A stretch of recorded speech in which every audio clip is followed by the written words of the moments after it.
ก็สวัสดีพี่น้องทางบ้านดงนะครับของเราวันนี้ทั้งทีมงานมวลสื่อศิลปะน้อยจากเขตที่ชุมพลงามครับคือทั้งฐานชนดีใช่ชวนพร้อมด้วยผู้ข่าเองก็ได้มาหับใส่วันนี้เป็นโอกาสนี้ขอขอบใจกับพี่น้องขอบุญขอบคุณเป็นอย่างสูงที่ให้โอกาสได้มามวลสื่อกับพี่น้องทางบ้านดงทานะครับบ้านที่บ้านพีเมืองนอง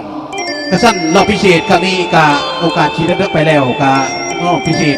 ษเด้อทางงานทานของคำนายบ้านประธานบ้านดงนะครับและก็ทานพินเด้อพร้อมครอบครัว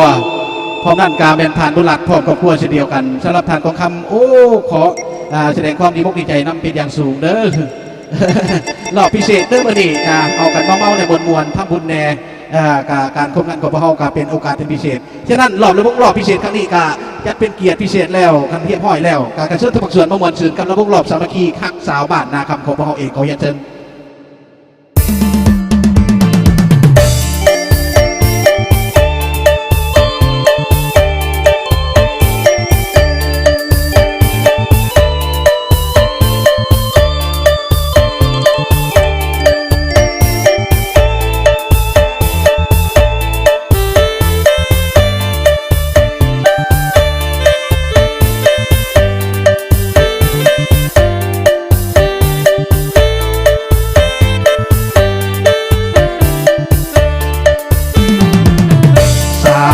ดงนาคำชาวบ้านดินดำน้ำสุ่ม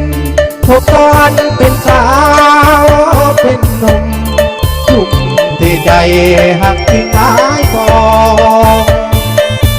หักน้องคนงาม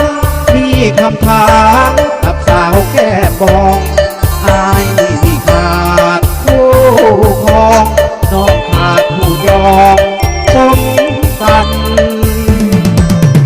เชื่อสายบ้านอายอยู่ดงทาดงในเป็นคนบ้านอยู่ก็ไกลอยู่บ้านไกลแถวบ้านเดียวกันอายเคยมีโชคอยู่นอกแฟนจากหลายวันพอสาวนะครับน้องนั้นมั่นใจกับอายเถิดนาหากน้องหากอายจะแต่งดองไว้ลงทุนให้น้องค้าขายหักห้องว่าอายเป็นผู้สร้างสรรค์เรียกการสิกรรมอายเคยทำแต่ได้มาจนมีชื่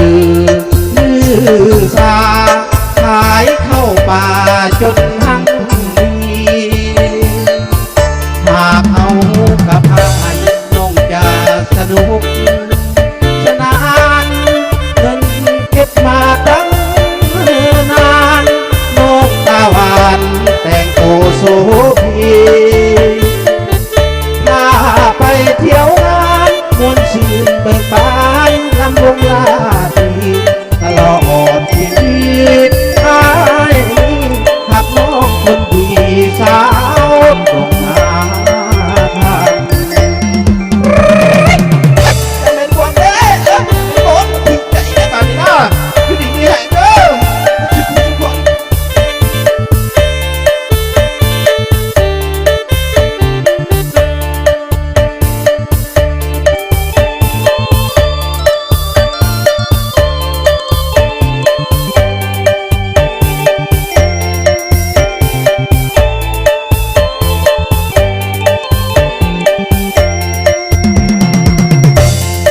น้องหักอาย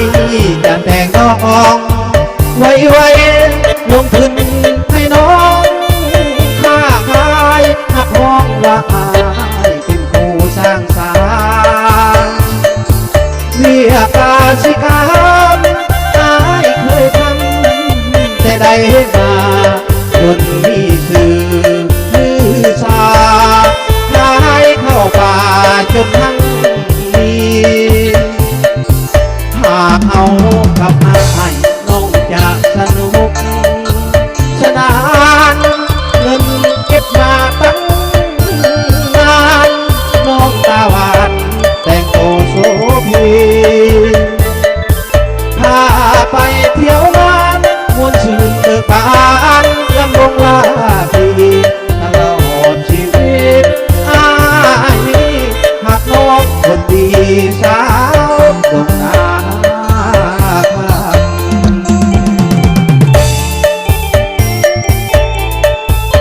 บุญขอบใจเด้อขอบว่าขอบใจก็หลายๆเด้อหลอกสามัคคีพิเศษทานทองคำผ่านบุญหลักและกระถานพินอยู่ดีมีแห้งโชคดีนะ